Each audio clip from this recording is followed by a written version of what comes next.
This podcast is sponsored by nobody. Hey dudes, welcome to Splat from the Past, the only 80s themed horror sci-fi show where things can get totally radical. Now I am so excited for today's show because I'll be talking to somebody that I've been wanting to talk to for a long time. And I'm talking about Jerry Hauser. Now, a lot of you remember him as Wally Logan in a lot of the Brady Bunch reunions, the Brady Brides, Very Brady Christmas, and the Bradys. But he was also Oski in that that teen coming of age drama classic, Summer of 42, celebrating its 55th anniversary. And it's going to be great to have him on. I mean, he has done so much. And oh my God, he's been on so many great shows. Back in the day, he was on Maude, he was on Barnaby Jones, Phyllis, Soap. He's been in some great movies, not just Summer 42 and its sequel, Class of 44, but he was also in Richard Attenborough's horror classic Magic. He was in Neil Simon's Seems Like Old Times. He guest starred on Sledgehammer, and he's done a lot of voiceover work and stuff like G.I. Joe. And he'll be I believe, my fifth G.I. Joe cast member of voiceover artist. And he also did the Smurfs and so many others. I mean, he's done a lot of work, and it's going to be great to talk to him today. Also, rest in peace, past guest Suzanne Romero, widow of George A. Romero. We talked back in 2019. Go check out that episode number 593. A wonderful lady preserving George's legacy, and she will be missed. And she had such beautiful red hair, as I told her in that interview. So yeah, here is my interview with Jerry Hauser.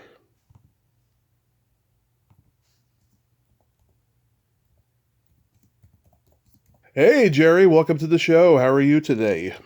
Hey, Tommy, doing well. How are you doing, my friend? I am doing fantastically. I can't tell you how much of an honor this is. I've been a fan forever. Thank you so much for coming on today. Oh, my pleasure. My pleasure. Thanks for asking. Absolutely. So, going back in time, did you gravitate toward acting early on in your childhood? I grew up in L.A. I was Mm-hmm. always, it always was interesting to me. In my neighborhood, there was a TV director that lived there, so his kid would end up with different, like, movie, or TV show scripts.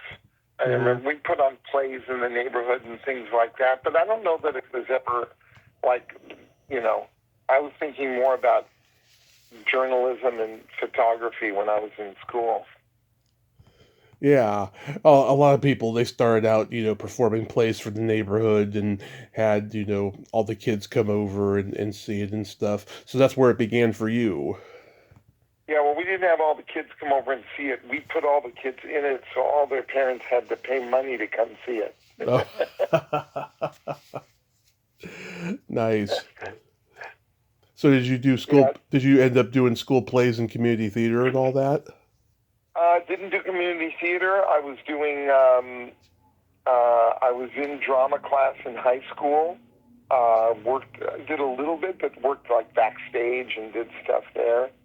Um, I was in a sense discovered in high school. A casting director came around from Warner Brothers when they were casting for the movie Summer 42. And I wasn't in the Wow. business or anything, but she came around to the drama class. And I guess we're just visually looking for types, and asked me and one other kid in class if we wanted to come over to Warner Brothers and meet the director for this movie. And I was like, sure. So went over and did this during my senior year. So I went and met them and ended up doing a screen test, and I graduated high school, and that summer went up and shot Summer 42. Wow. So you pretty much just fell into the business. It was just handed to you. It seems. It was, yeah, initially, I'd certainly, paid dues along the way afterwards, but yeah, I mean, that was the first thing I ever did was starring in that movie. So that was pretty amazing. Yeah, it's like a higher power was telling you, okay, you're graduating high school. Here's a career for you. Yeah, no kidding. It, Yeah. yeah, it was something. It was pretty interesting. Yeah. Now, when you got cast, did you already know about the book? Had you read it? I don't think the book was out yet. Oh, okay. I think he wrote the book after he did the movie, after he wrote the film. Yeah. This was like, post The Graduate, Hollywood was hungry for these problematic stories about adults and kids romance at that time, and it was definitely a very odd and unique coming of age story. Yeah, it really was. You wonder whether you could even do that now. But Yeah. it, yeah, and it was fortunate too for me because there weren't a lot of movies with kids in them at the time.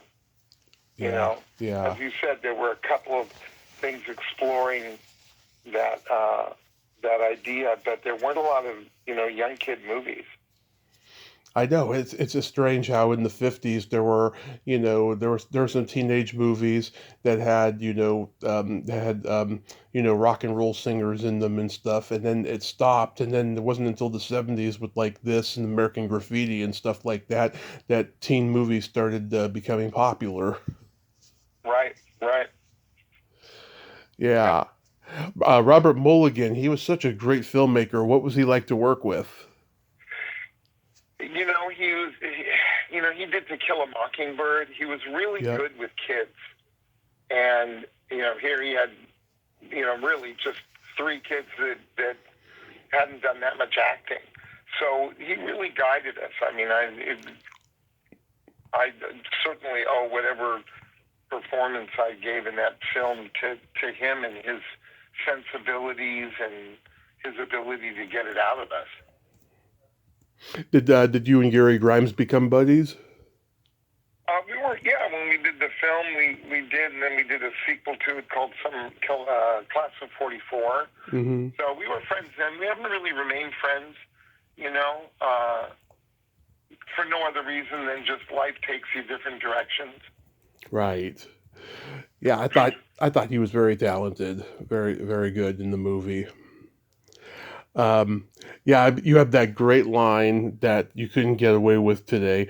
Hermie, I'm beginning to think you're a homo.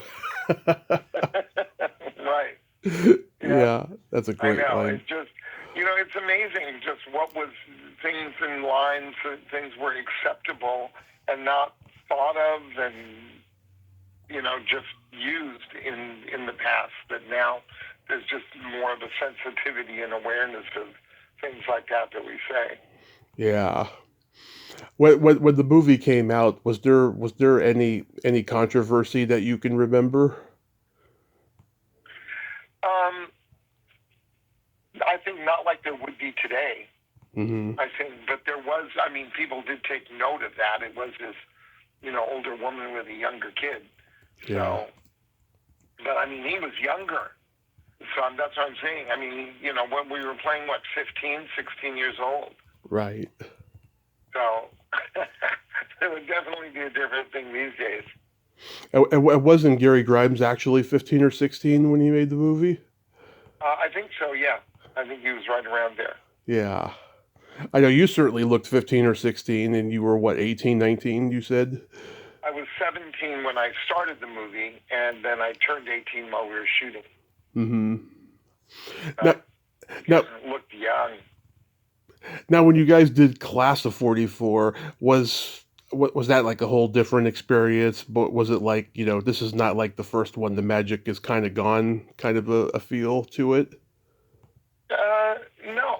I mean, we knew the characters. It was fun to go back and do that again. I mean, we did it, maybe roughly a year after we did the first one. Hmm. I think we both worked a little bit since then at that point. So there was just a little more understanding about the whole process. Plus we had done the first movie. So we had that under our belts.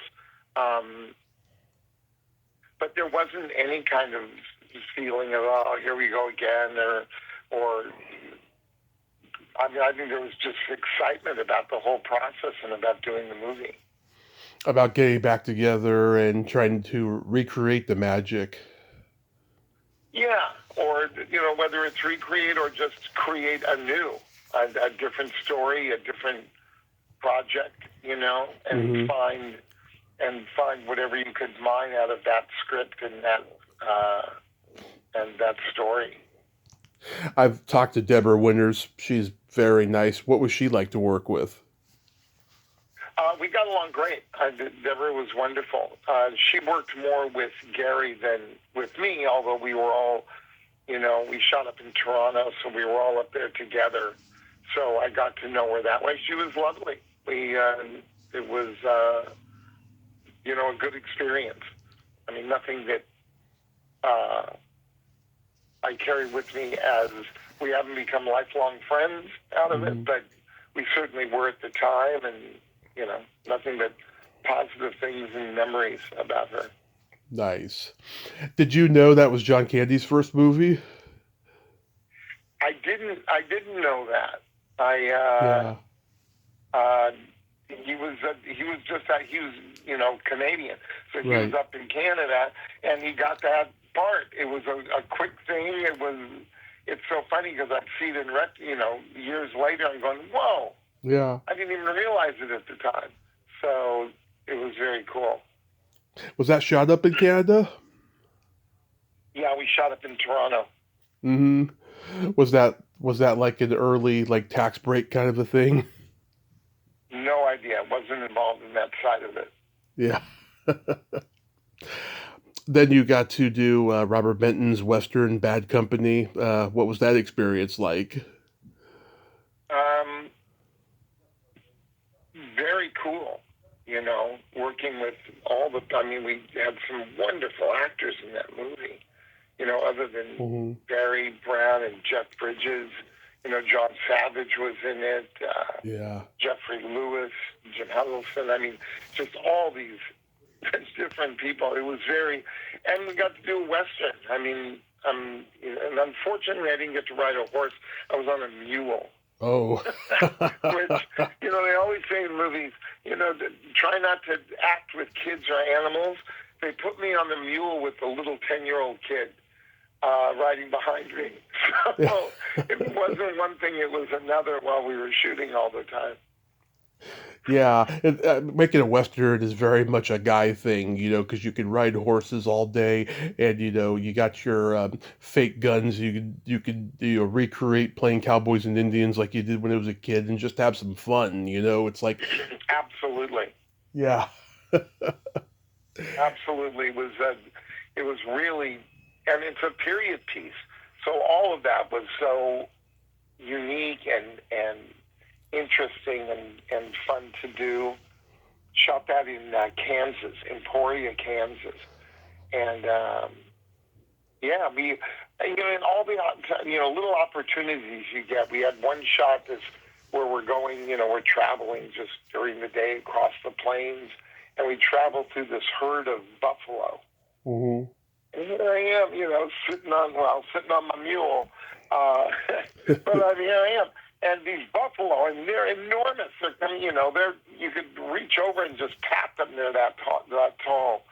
And I just remember that so clearly because it was so cool going, just ambling through a herd of buffalo. That's so cool. Yeah, Jeff Bridges, he was coming off of the Last Picture Show. Did you know even then, just, this guy is going to be just an amazing actor. His career is going to go on. Yeah, Jeff and I became friends. Jeff was great. He, really good guy. Still is a wonderful guy. And he and I got to be friends at the time and sort of remained friends since. I haven't seen him in a long time, but real good guy. Yeah, he seems like one of those movie stars that's just always had his head on his shoulders, always been grounded, and he's more like an artist than a movie star, Mm-hmm.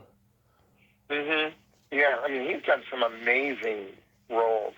He's just a wonderful actor, and now certainly as he's gotten older, he has this whole other persona about him, you know. Yeah, it keeps going, you know. Yep. You did a couple short-lived sitcoms that you had regular roles on, Temperatures Rising and We'll Get By. Yep. Yep. Why do you think those shows got canceled quickly? Were they just badly written or something? Uh, well, We'll Get By was a wonderful show. I thought it was really funny. It was well done. Alan Alda created it, Mm-hmm. and Paul Sorvino starred in that. Yeah. Uh, I think Willie Ames played my brother in that. It was a wonderful show. That had good ratings. That just got caught up in, I think, regime change at one of the studios, and there's a million different politics that go into shows and why things stay on, Right. why things go off. Temperatures Rising. It was fun. I did that with Cleavon Little and Paul Lynde. And it was the show was really fun. Mm-hmm. I don't know what the ratings were like.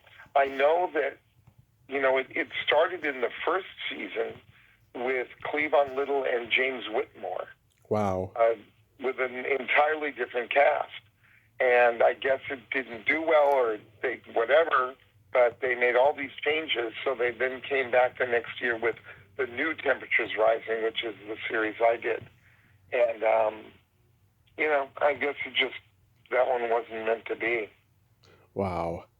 Yeah, I met Paul Sorvino at one of his last horror conventions, and his health was not very good. I remember he was very late. We were all waiting for him that day, and he just seemed like a guy who just did not suffer fools.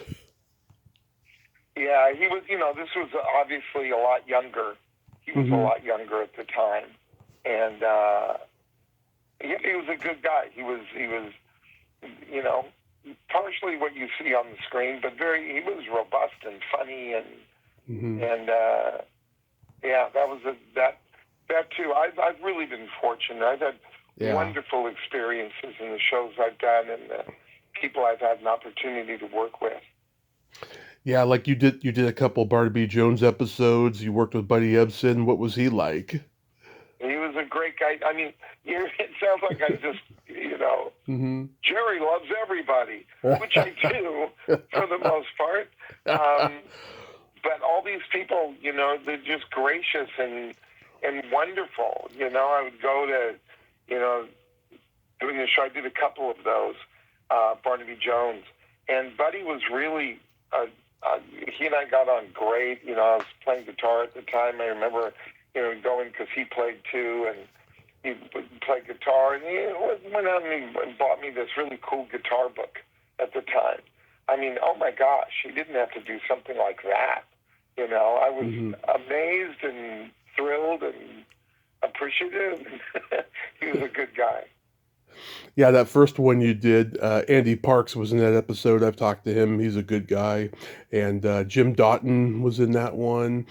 And then the second one you were in had Jeff Conaway. God, he was such a talent, that guy. And Leo Penn, Sean Penn's father, directed that one. Right. Yeah. Yeah, I've had an opportunity to work with some really interesting directors over the years, different people. Yeah. It's interesting for me, as you get older, and I've never been one to live in the past and always talk about past achievements or whatever. But one of the cool things about being older now is an opportunity. I'm still doing little things here and there, but when you're younger, everything is looking forward, building your career, building your life, building your home and wife and family, and everything is looking forward. And then as you get older, you get to a point where, I still love all that I'm doing and my wife and our travels and everything. Yet it also gives you an opportunity to kind of stop and look back and just sort of examine the landscape of what your life has also been, because you don't spend a lot of time doing that because you're building it. Right. So at some point, having the opportunity to look back and see the life that you built and the life that you lived, and I feel so blessed and incredibly fortunate when I look back and see all the opportunities that I had and the people I had a chance to meet and work with, and it's been a cool run. Yeah, you look back and you go, wow, especially as an actor, you look back and go, wow, did I really work with that legendary, Oscar winner or whoever, Right, Yeah. right, exactly. I did a movie with Paul Newman. Yeah. That was pretty darn cool. I worked with Robert Mulligan, George Roy Hill. I mean, Hmm. you just go down the list and it's like, wow, this is real. And that's not saying anything about me. It's Hmm. not like I'm this and I'm that. I'm talking about all the people I had the good fortune to be able to be around. Right, right. You guest starred on Maud playing her bum nephew. That must have been fun. Right. Yeah. Yeah. Going back real quick, Hmm. we can talk about that. The Quentin Martin shows, Barnaby Jones. Yeah. I also did. They were great because they would hire the same actors, for different roles. Hmm. And so I worked with them a lot. I did also a couple of episodes of the FBI with Ephraim Zimbalist. Yep. And, inevitably they were always hiring me for that same part. I got older, so I went from high school in it to college, but it was always the same part where there was like these different two or three friends.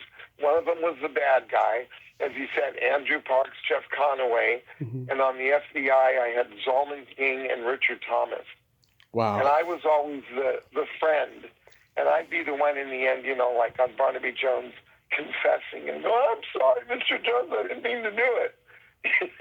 Yeah. Inevitably it was the same script on all of them.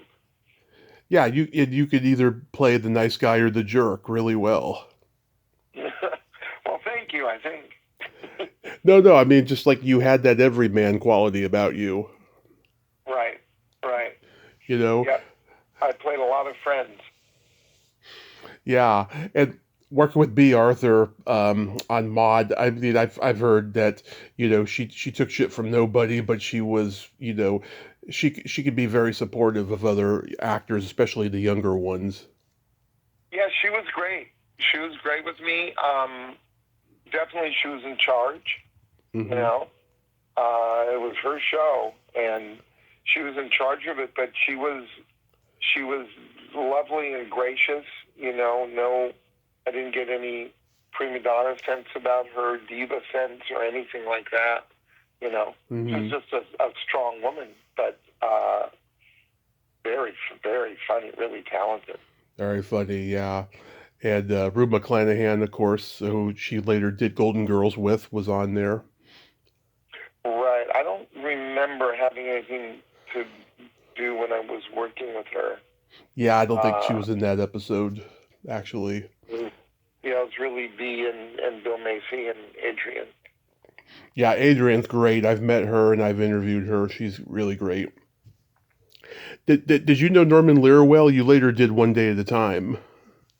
Yeah, I do. Well, I didn't know Norman. He Hmm. hired me a number of times for Yeah. that, for One Day at a Time. I remember I did another pilot for him. I can't remember what it was, or I did maybe two different pilots for him. Uh, I didn't really know him that well. It wouldn't be like, at a party, "Man, Jerry." Yeah. But but he hired me a lot, so I sure appreciated that. Yeah. Uh, we just lost the great Jim Burrows, and you were on Phyllis, one of his Yeah. shows. Yeah. Anything stand out about that? No, it was really fun with Cloris Leachman, and she was a character, Yeah. you know. Uh, so I really liked her, and that show was really fun to do. And again, Jim Burrows, and I worked with Jim. I worked with Jay Sandrich a lot, both remarkable directors, comedy directors. And it's as an actor working with a director that is good, knows what they want, are able to pick things out and offer you directions or ways to go with things that work. It's just a pleasure, and a gift, really, having the opportunity to work with people like that are, above the fray, above the commonplace. Yeah, I remember Dirk Blocker was in that episode. He's like a jock, and you almost get into a fight with him. You remember it better than I do. I remember the show. Yeah. Yeah. I just remember at one point I think I'm dating her daughter, and then I'm coming on to her. Yes, which took me by surprise because I was actually liking this character. I'm coming on to her, and then at one point I'm saying something to her, and she said, "Get away from me, you dirty, disgusting animal." And I went, "Oh, I love it when you talk dirty." Yeah. Yes. Yeah, because I was liking him a lot more than the Maud nephew. Right. Yeah, that's so funny. Yeah, so like you're my third guest from Slapshot. I've talked to Chris Murney and Yvonne Barrett, and they're pretty astounded at the cult success of the movie. When you were making it, I mean, what did you think that about Paul Newman being in a hockey comedy? That all felt right. I mean, the movie was just such a fantastic experience all around. I mean, I look at it now. I mean, I've got the part I have in it. It's not my movie, and but I feel so privileged and fortunate now to have been a part of that movie. You don't often get a chance to be part of something that has legs like that has the cult following that it still has, that's remembered the way that movie is remembered and looked at even today. I look at that and go, whoa, how cool that I get to be a part of that. And making the movie was just a eye-opening and exciting experience for me. And also because you're around a world that, you usually don't get to see, a world of professional sports, because we were there with all these minor league hockey players who, as soon as you say minor league, it sounds like, oh, way inferior. Yeah. Some of them couldn't make the pros, but a lot of them could make the pros. I mean, we're good enough and did make the pros. Yeah. And, all the guys in our movie, all the Hansen brothers, Dave Hansen was in the pros. Steve Carlson, played for the Kings, and he played up. So a number of the guys did. Yeah. And, so to be around that world was just, it was the best. Yeah, it seems like, and I could be wrong because I wasn't born yet, but it seems like hockey was just like wrestling at that point, and that it wasn't as popular as it is now.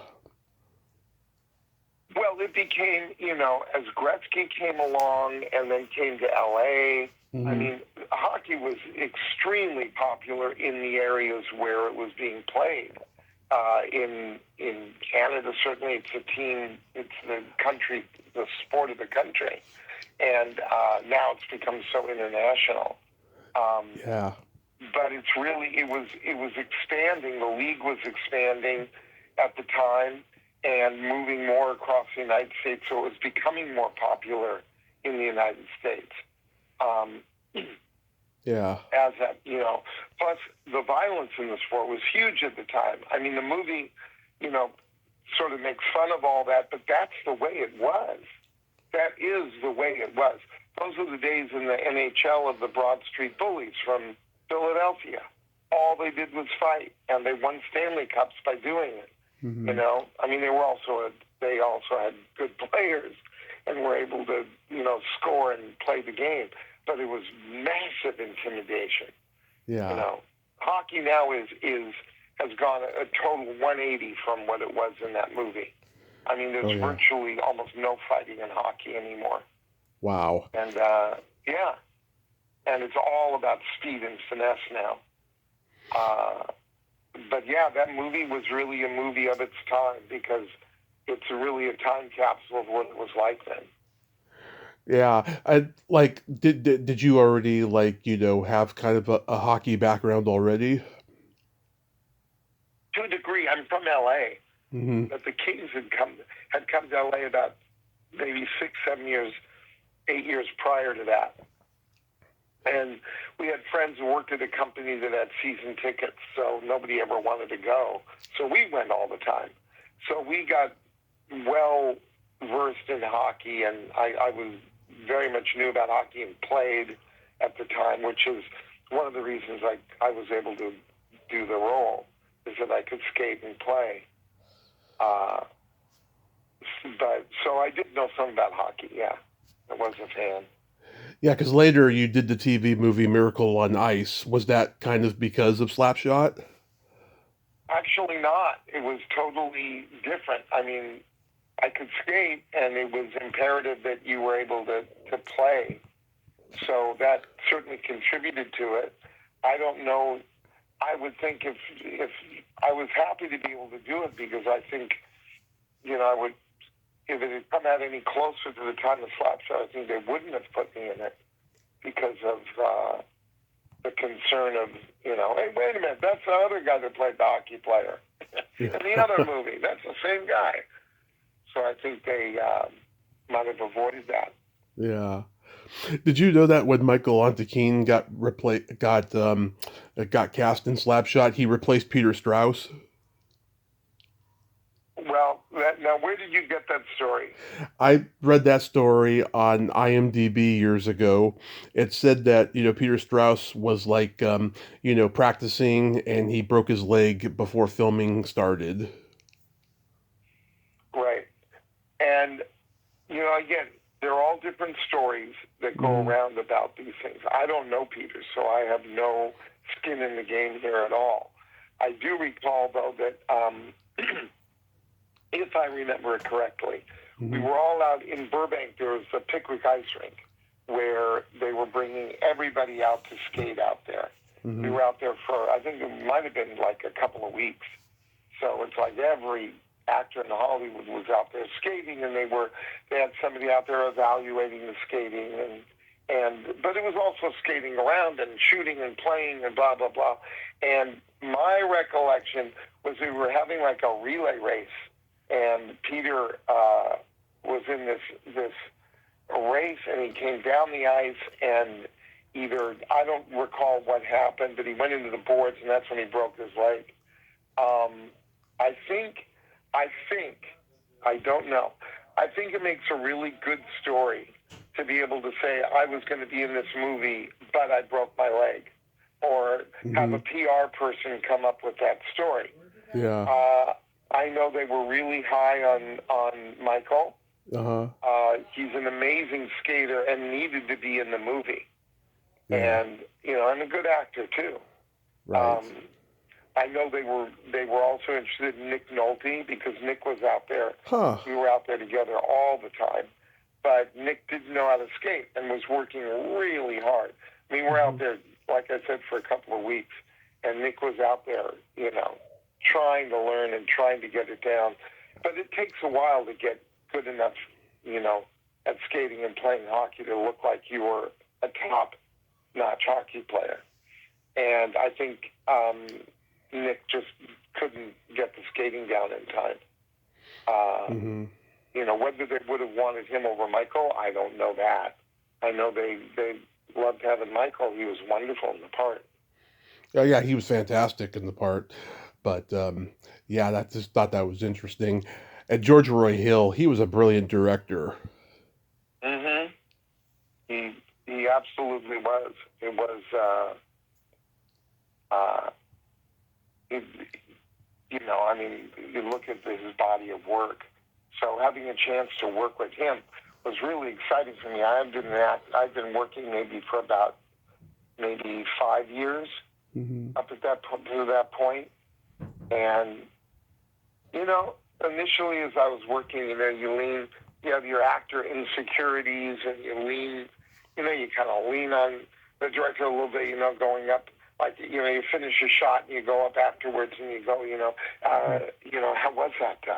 Is that okay? And they'll go, oh, yeah, no, really good, blah, blah, all that hand-holding crap that I was looking for because I was kind of new at it. And I remember when I did Slapshot, I did that one time with George after one of the scenes we did. And I went up to him and said, so, that felt okay? He goes, I printed it, didn't I?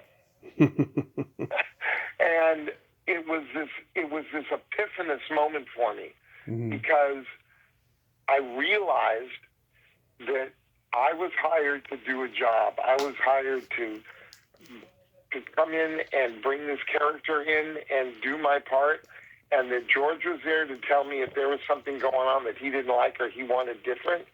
And other than that, do your job, Jerry. I mean, not in a bad way, not in a mean way. He was encouraging and when he needed to be and all that. So he was great that way. But it was this realization that I got hired to do a job and nobody's, his job is not to hold my hand. Yeah. And it was, I mention this now because it was really an epiphanous moment for me in my career of just seeing, and very empowering because it was, wow, this is up to me. Nobody's going to figure this out but me. Yeah. So that was cool. It was cool. And and there were other times he would come and offer some compliment about something or whatever. So it wasn't that he was a jerk in any way, shape, or form. This is a story. I'm saying this all from my perspective and all about me. It was good. It was an incredible experience. That's fantastic. You guest starred as a robber on Soap. That was a very funny scene that you had on there.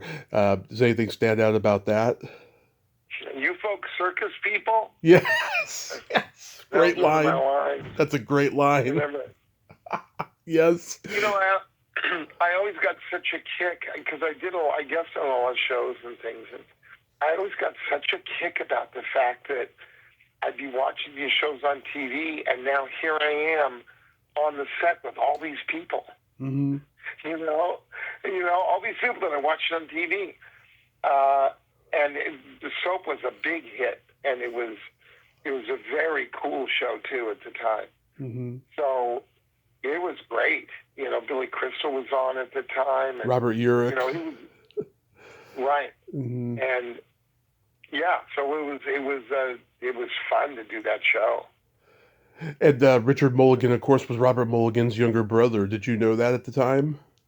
I don't know that I knew that. Yeah. I don't know that I knew that. I'm really disappointed that I wasn't aware of that. Yeah. At the time. I would have loved to have just spoken to him or told him, yeah, how wonderful his brother was.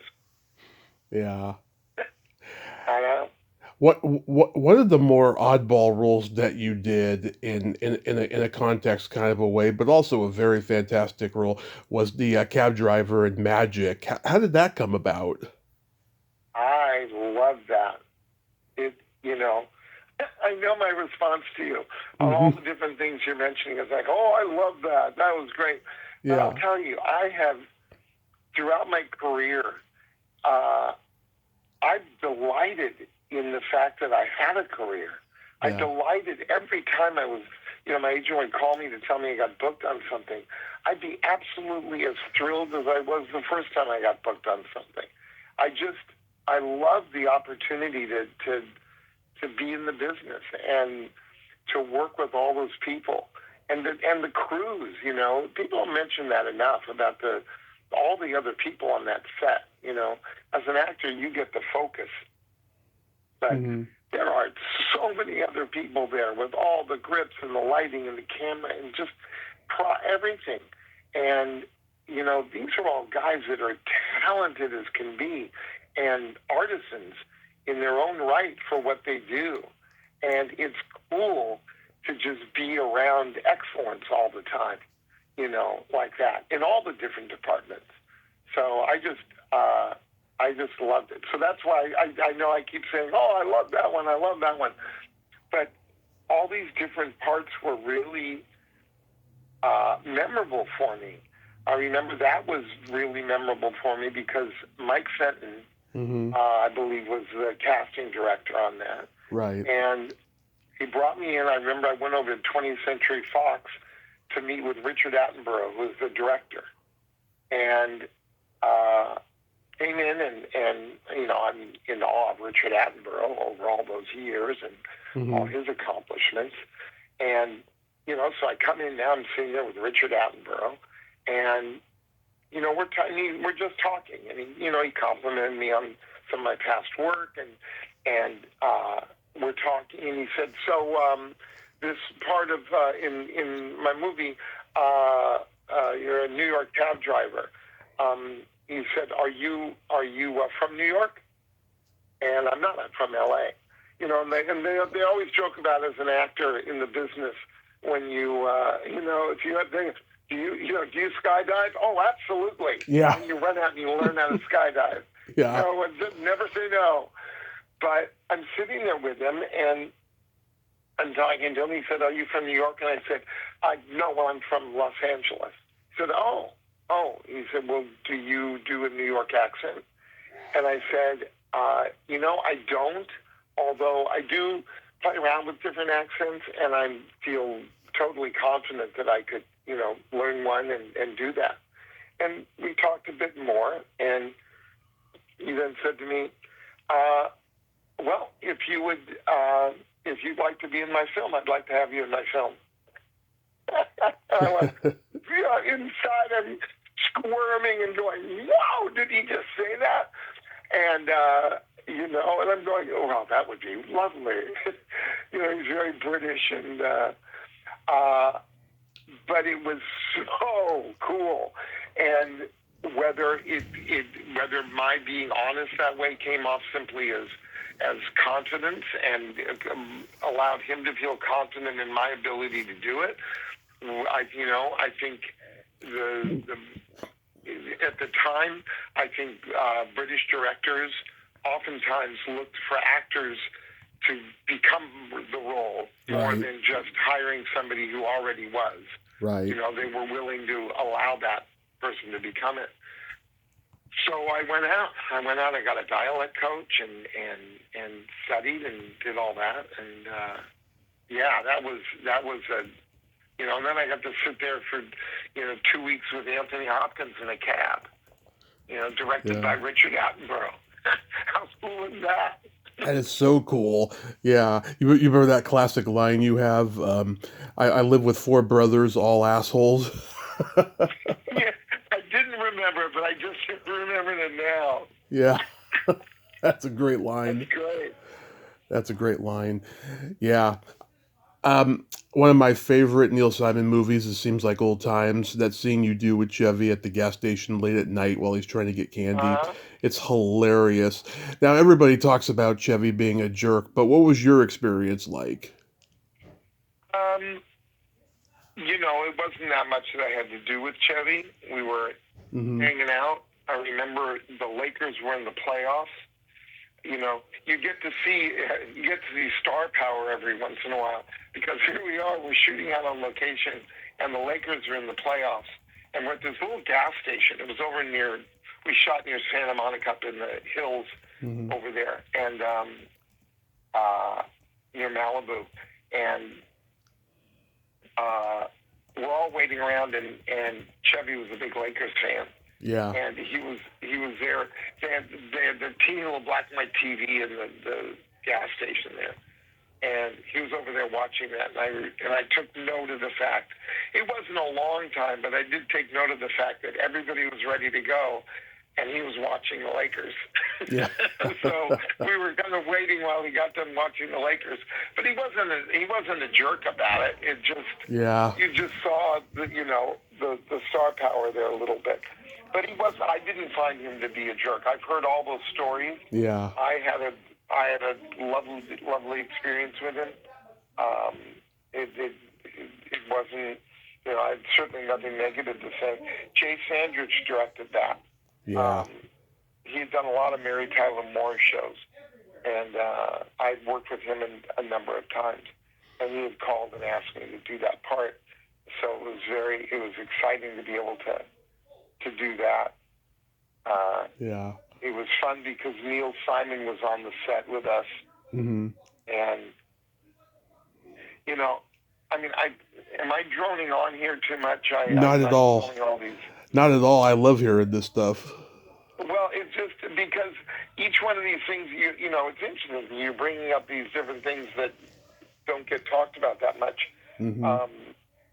But so earlier on, I had done the Sunshine Boys. Yeah. I played the Sunshine Boys. I did it in Chicago with Milton Berle and Jack Gilford on stage. Oh, were you Ben Clark? Yeah. Yeah. Yeah. And so I'd done it with them in Chicago. Mm-hmm. And and Neil Simon wrote that. And, there's a line in there where he's Milton Berle, the lead character, is talking about comedy or this or that about what's funny. And he says, I'll tell you what, you want to know what's funny? K's are funny. Mm-hmm. And yeah. So subsequently, this was, years before or whatever that I did the play. But it was one of those things, when you're with people and you're talking or whatever and something would come up that's funny and you go, well, K's are funny, yeah. And that line would come up.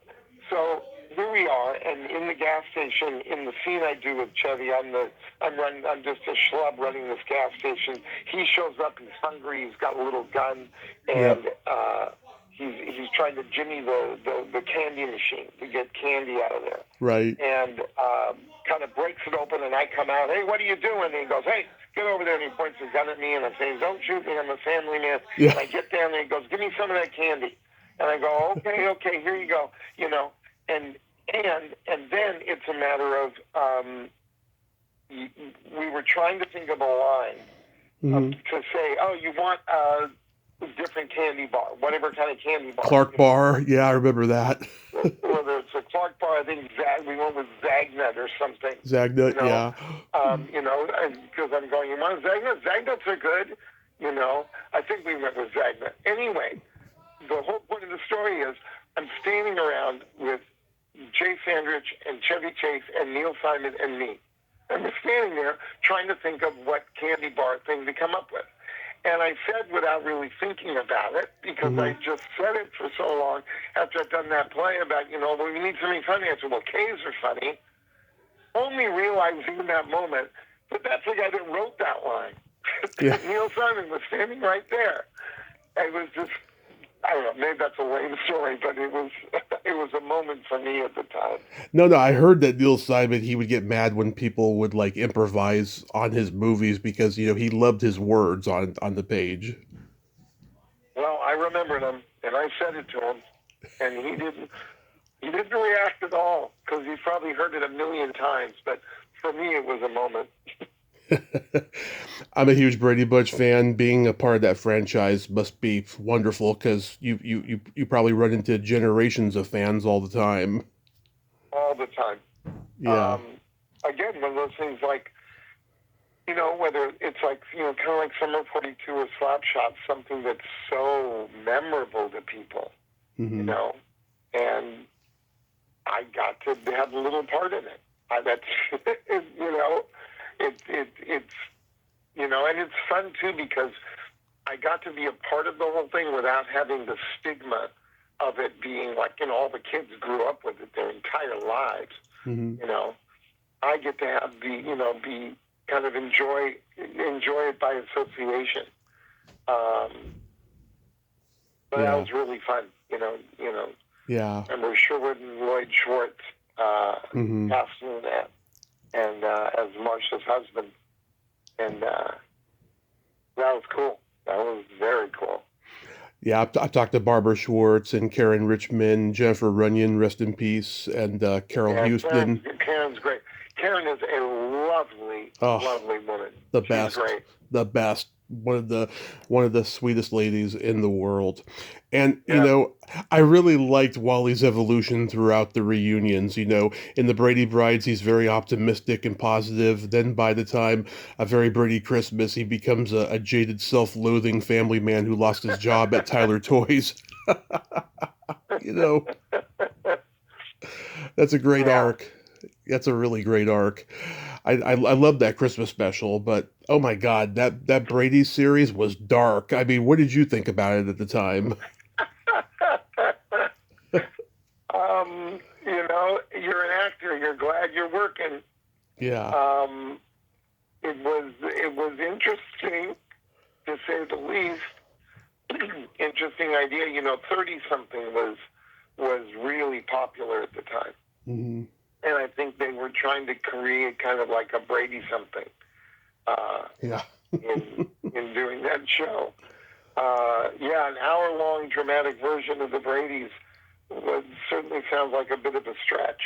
Um, but I had a good time. It was fun to do.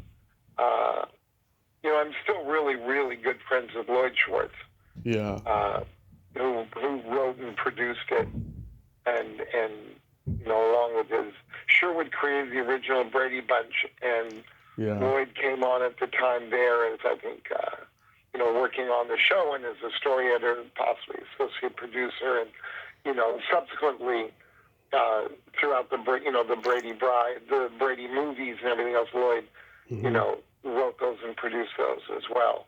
yeah, Um, uh, it was going back to what I had mentioned before about watching shows on TV and then you're there. I watched that show long before I was in the business. I remember seeing that show on TV. right. So when we started doing it, I find myself now, I'm standing in the living room of the Brady Bunch house, and I've got the entire family around me, and Carol and and and Alice and hmm and the ceramic horse under the staircase. Yep. I felt like I'd been sucked into the TV.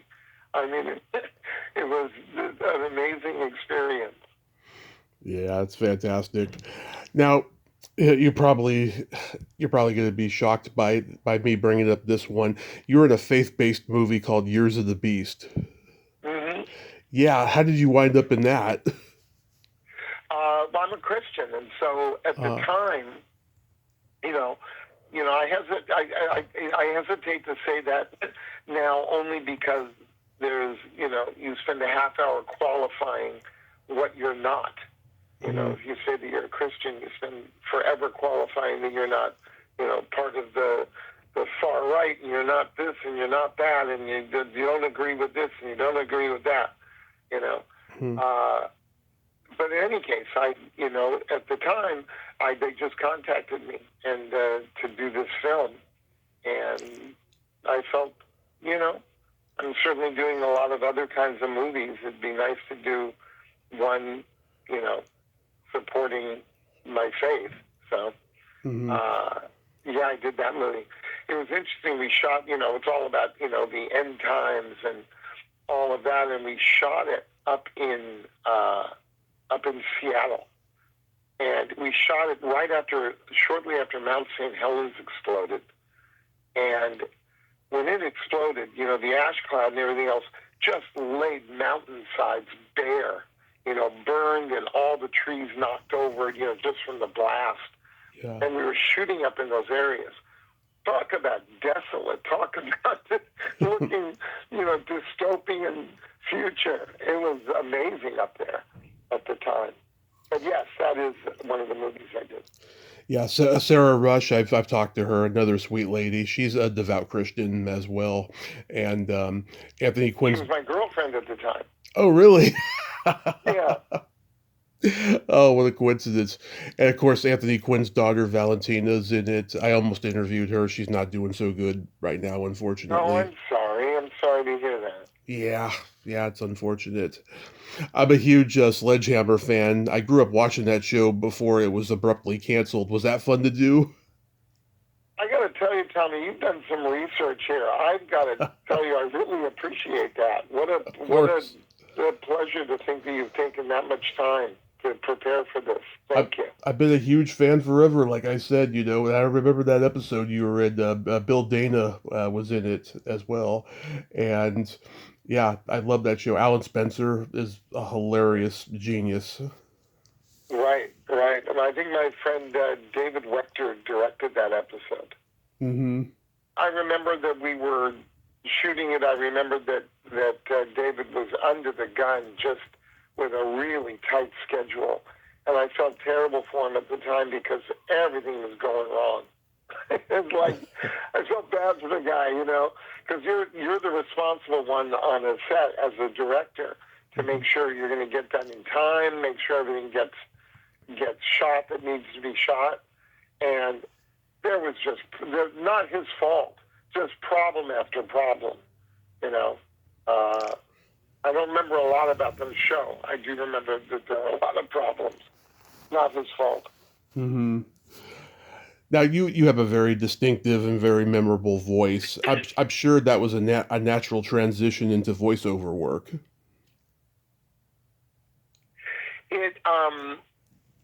It's something I began pursuing, and I was really fortunate because, I was moving away from acting a little bit, Mm-hmm.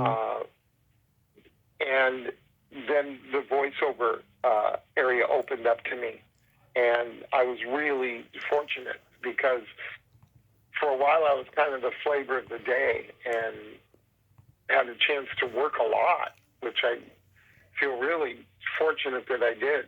Mm-hmm.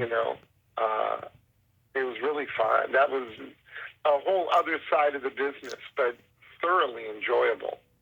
Yeah. Yeah, I've talked to a bunch of people that did voices for G.I. Joe, Michael Bell, Neil Ross, Lisa Raggio, Hank Garrett. Yeah, lots of great people in that. Wow, in the Smurfs, I remember Jonathan Winters was the voice of the grandfather. Did you ever work with him? I did at one point. Mm-hmm. I'm trying to remember over at Hanna-Barbera. I can't remember what we did. I know I'm not sure if it was part of the Flintstones thing. They did these Flintstones reunion shows where Pebbles and Bam Bam get married and have babies, and I was the voice of Bam Bam. Mm-hmm. So I guess it's cool because I get to tell people I married to Pebbles Flintstone and Marcia Brady. Yeah. How much more Americana does that get? Yeah. So that was really cool. There are wonderful, incredibly talented people in animation. Oh yeah. I generally would go in and I'd be me. Mm-hmm. That's kind of what I did. But there are people that are just so, Rob Paulson is a really good friend of mine, and he's remarkable. But so many people, and really, you don't find nicer people anywhere in voiceover and animation. There's I don't know. There's a sense of camaraderie and just really, really good people. Yeah, absolutely. Yeah, you were a hamstring on Darkwing Duck. I used to watch that cartoon when I was a kid. I love it. Yeah, I was a big Darkwing Duck fan. Transformers, of course. My brother, he's 9 years older than me. He was into like Transformers and G.I. Joe, especially because his name is Joe, ironically. So, what do you got going on these days? Do you have anything upcoming? Not all that much. I was producing a number of things. This business, whether it's acting, whether it's voiceover, you're always basically chasing it. Mm-hmm. I'm thrilled with the career that I had and grateful for it. Mm-hmm. But you chase it. You're not just sitting home. And, you reach a point where you don't have to anymore, which I feel incredibly blessed and fortunate that I don't have to be running after it anymore and chasing it. Remarkably, nobody's chasing me anymore. I get that. So I'm not really as active in voice and that. I mean, I produce a lot. In the past, I produced a lot, and I recently produced these audio books for Audible for James Elroy. He did a number of his short stories that he read, and so I produced those, and that was just as far as sound design and music and editing and all that. And I love doing that. And I have a studio at my house now, so I was able to work and do my work there, and really enjoy that. And traveling a bunch. Yeah. Getting ready to go to the Galapagos, and I'm excited about that trip. So really just enjoying things. And I'm a grandfather now, which, Congrats. Thank you very much. It's incredible. I just love it. An amazing kid. Camden. Love him. That is so fabulous. Have you ever thought about writing a memoir? Because you got great stories. I don't know. I don't know that anybody would want to really read that. I mean, I was around a lot, and I was fortunate enough to work a lot on shows here and there and everything else. I don't know that, I was never, I mean, there was some notoriety behind it all, but I never felt that it was like a big name that somebody's going to want to read a book by that guy. You'd be surprised. I've talked to a lot of people who've written memoirs, and most of them you never heard of. Memoirs are hot now, so it's something to consider, Yeah. It's been a career. It sure has, Jerry. And this has been a tremendous honor for me because, like I said, I've been a fan forever. Thank you so much for coming on today. Hey, Tommy, thank you, man. And again, thank you for all your preparation for it. It made it, it made it really fun. And, hope I did okay for you. You did fantastic. It was my pleasure. And you have yourself a great rest of your day and be safe out there. You too, pal. God bless you. Take care. Thank you, sir. Bye-bye. Bye-bye. Well, there you have it. Jerry Hauser. What a cool dude. Oh my God, I loved every moment of that conversation. Also, I want everyone to know I was so tired when I recorded my intro because I had just gotten up early in the morning that I'm sorry I forgot to mention Slapshot in the intro. But it's okay. We more than made up for it talking about it for almost 10 minutes. That was a fabulous part of the conversation. Well, until next time, this is Tommy Throwback Kovac saying, there's no shame in living in the past because the present sucks. Later, dudes!